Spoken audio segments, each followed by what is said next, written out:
नई नई नई ये बातें, नई है जानकारी, आ गई अब हमारी सीनियर्स की बारी।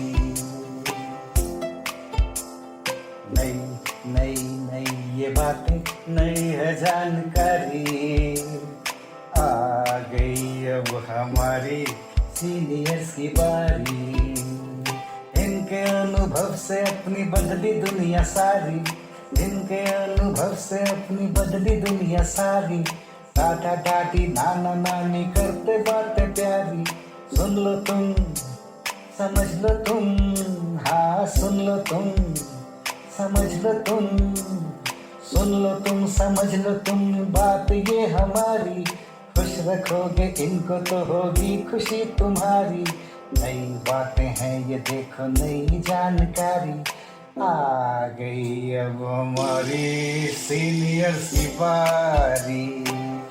किस्से कहानियां सेहत और विज्ञान की बातें, रेडियो कार्यक्रम अनुभव में सीनियर्स की बात, सीनियर्स के साथ। राष्ट्रीय सामाजिक रक्षा संस्थान, सामाजिक न्याय और अधिकारिता मंत्रालय, भारत सरकार एवं मीडिया फॉर कम्युनिटी फाउंडेशन और अनुग्रह दिल्ली के संयुक्त तत्वावधान में प्रस्तुत करता है वरिष्ठ नागरिकों के लिए ऑडियो श्रृंखला अनुभव 2.0। इस कार्यक्रम की रूपरेखा बनाई है डॉक्टर आर श्रीधर ने, जिसमें आशीष तिवारी का संयोग है। इसका समन्वय और आयोजन आभा चौधरी द्वारा किया जा रहा है। इसका संपादन किया है फरजीन सुल्तान ने और इसकी साक्षात्कारकर्ता हैं दिव्या।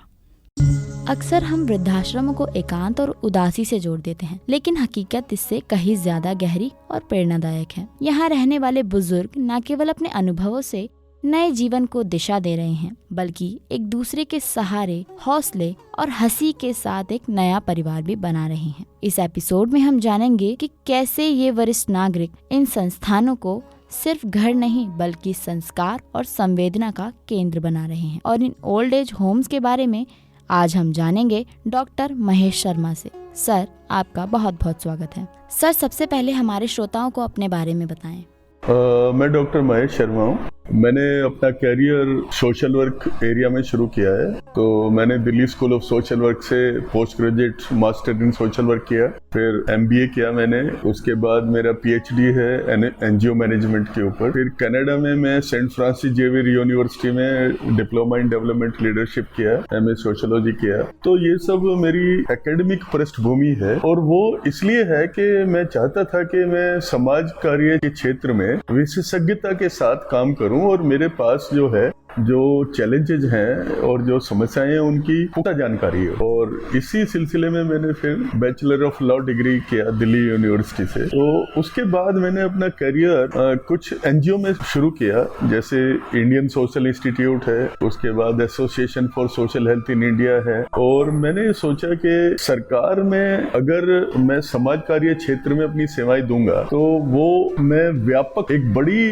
जो संख्या है निराश्रित असहाय वर्ग की, उसको मैं ज्यादा प्रभावी तरीके से उनको मदद कर सकता हूं। तो मैंने दिल्ली सरकार के समाज कल्याण विभाग में कई पदों पे काम किया है, और मैं 2022 में चीफ प्रोबेशन सर्विसेज, और उससे पहले मैं डिप्टी कमिश्नर विकलांगता के क्षेत्र में काम करके 2022 में सेवा से मैं बाहर हुआ। और अभी वर्तमान में मैं जो वंचित ग्रुप है हमारा, या जो निराश्रित वर्ग है समाज का, उनके अधिकारों के लिए एक एडवोकेट के रूप में दिल्ली हाई कोर्ट में एनरोल्ड हूँ। और मैं कुछ सामाजिक संस्थाओं के साथ जुड़ा हूँ, जिसमें आश्रय अधिकार अभियान है, अनुग्रह है, और मैं इस तरह से अपनी सेवाएं दे रहा हूँ। और जो भी समस्याएं हैं या जो भी चैलेंजेज हैं, उनके लिए मैं अनेक प्रकार से स्वयंसेवी संस्थाओं को मदद करके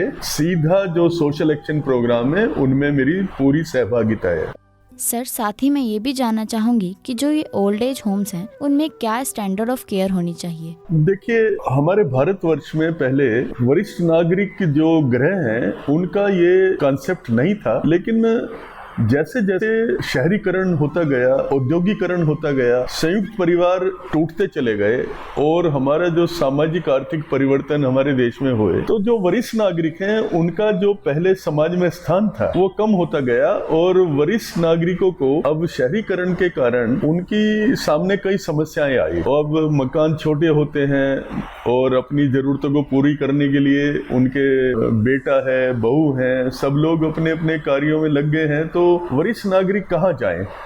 और कुछ वरिष्ठ नागरिक हैं जो अकेलापन अपना व्यतीत करते हैं, उनको देखभाल करने वाला कोई नहीं। तो इस कारण एक जरूरत महसूस हुई कि बड़े शहरों में ऐसी जनसंख्या को समायोजित करने के लिए वरिष्ठ नागरिक गृह का खोलना एक जरूरत है। तो बड़े शहरों में वरिष्ठ नागरिक गृह खोलते गए और उन वरिष्ठ नागरिक गृहों को खोलने के साथ ही जो भी उनको संचालित करते हैं उनके ऊपर एक जिम्मेदारी है कि वो एक सेवाओं का न्यूनतम स्तर वहां पर बनाकर रखें। उन सेवाओं में एक वरिष्ठ नागरिक को उसकी जो भी जरूरतें हैं वो पूरी हो, और वरिष्ठ नागरिक की जरूरतें सिर्फ रोटी कपड़ा मकान के अलावा उनको एक सामाजिक संबंध की भी जरूरत है, उनको मनोवैज्ञानिक, उनको काउंसलिंग की भी जरूरत है। तो एक जिसको हम आदर्श वरिष्ठ नागरिक गृह कहेंगे उसमें प्रोविजन होना चाहिए कि उसकी बिल्डिंग वो उनके रहने के लिए अनुकूल हो, उन्हें खाना कपड़ा, उनकी चिकित्सा का प्रबंध हो, मनोरंजन का प्रबंध हो, वरिष्ठ नागरिकों के लिए सेफ्टी और सिक्योरिटी का प्रबंध हो, और वरिष्ठ नागरिकों के लिए उनके होम में जो रहन सहन है उनका, उसमें उनकी सारी जो विशेष जरूरतें हैं वो पूरी हो जाएं। जैसे मैं ये कहना चाहता हूं कि वरिष्ठ नागरिकों का जो होम है उसमें छोटी छोटी बातें जिनको CPWD के मॉडल बिल्डिंग बाय लॉज में भी बताया गया है कि वरिष्ठ नागरिकों के लिए रैंप हो, और उनकी जो बिजली के स्विच हैं वो स्विच 90 सेंटीमीटर के ऊपर हो, या उनके लिए जो कप बोर्ड हो वो उनके बेडरूम के साथ हो, जो जैसे टॉयलेट्स वगैरह में जाते हैं तो उसमें रेलिंग लगी हो ताकि उनको उठने में बैठने में आसानी हो। जो बाथरूम है उसकी जो टाइलें हैं वो एंटी स्किड टाइलें हैं ताकि वरिष्ठ नागरिक फिसले ना। इसके अलावा एक वरिष्ठ नागरिक को 12 स्क्वायर मीटर का लिविंग स्पेस भी हो, ज्यादा भीड़ भाड़ ना हो, उनका चलने में आसानी हो, उनका जो सफेदी है, पुताई है बिल्डिंग का, वो ऐसा कलर हो जो उनको सुहाना हो, अच्छा लगे। हरा कलर हो सकता है या कोई भी लाइट कलर हो सकता है। वरिष्ठ नागरिकों के लिए अगर पहली दूसरी मंजिल है तो सीढ़ियां भी अगर चढ़ना है तो बीच में आराम चेयर लगी हो, बैठने के लिए चेयर लगी हो, उनके घूमने फिरने के लिए लॉन हो और धूप आती हो। इसके अलावा वरिष्ठ नागरिकों के जो भी होम है उसमें चिकित्सा की सुविधा हो, एक सिक रूम हो, उसमें नर्स का भी इंतजाम हो, ऑन कॉल 24 घंटे डॉक्टर की उपलब्धता हो। अगर कोई इंजरी हो जाए, वरिष्ठ नागरिकों को अगर कोई सांस लेने में दिक्कत है तो एक सिलेंडर, ऑक्सीजन सिलेंडर की व्यवस्था हो। जितनी बेसिक जरूरतें हैं दवाइयों की मिनिमम वो जरूरतें हो। सर्दियों में उनके लिए रूम हीटर हो, और रूम हीटर भी कवर्ड हो, एक तरह से खुला ना हो। इसके अलावा स्वच्छता की बहुत ज़रूरत है ताकि पूरी बिल्डिंग में जिसको हम कहते हैं डिसइंफेक्शन, पोछा लगे, झाड़ू लगे, सफाई हो, स्वच्छता का बिल्कुल ध्यान रखा जाए।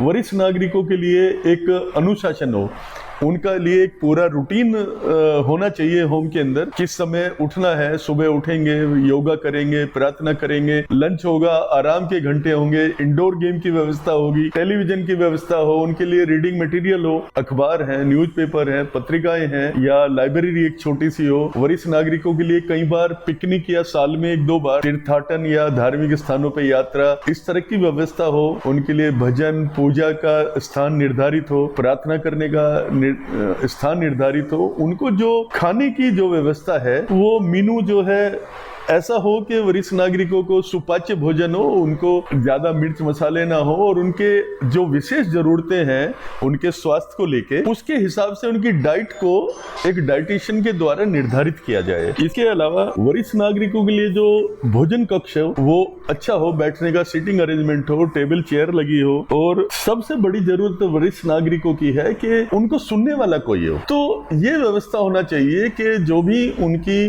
मनोवैज्ञानिक जरूरतें हैं है उसको पूरा करने के लिए उनके अंदर हम हॉबी क्लब बना सकते हैं। वरिष्ठ नागरिकों के आपस में वार्तालाप, बोलचाल, उनके अंदर समूह की भावना पैदा कर सकते हैं। और वरिष्ठ नागरिकों के लिए जो पुनर्वास की व्यवस्था है, जैसे वरिष्ठ नागरिकों का पूरा दिन अकेले बैठते हैं तो मन नहीं लगता, तो हो सकता है उनके लिए होम के अंदर कोई ऐसा उत्पादकता के कार्यों में उनको लगाया जाए कि उनको कुछ इनकम भी हो, उनका मन भी लगा रहे और उनको काम करने में खुशी हो। इसके अलावा हर एक वरिष्ठ नागरिक का एक केस रिकॉर्ड होना चाहिए। उस केस रिकॉर्ड में वरिष्ठ नागरिकों की जितनी भी जानकारियां हैं कि उनके कौन रिश्तेदार हैं जिसको इमरजेंसी में कांटेक्ट कर सकते हैं, उनकी कितनी संपत्ति है, वो कम संपत्ति किसके नाम है, कौन उनका वारिस होगा, उत्तराधिकार क्या होंगे, वरिष्ठ नागरिक की अगर कोई विशेष इच्छा है कि अगर उसकी मृत्यु हो जाए तो किसको बुलाना है, उसका अंतिम संस्कार किस तरह से होना है, क्या उसकी इच्छाएं हैं, किसको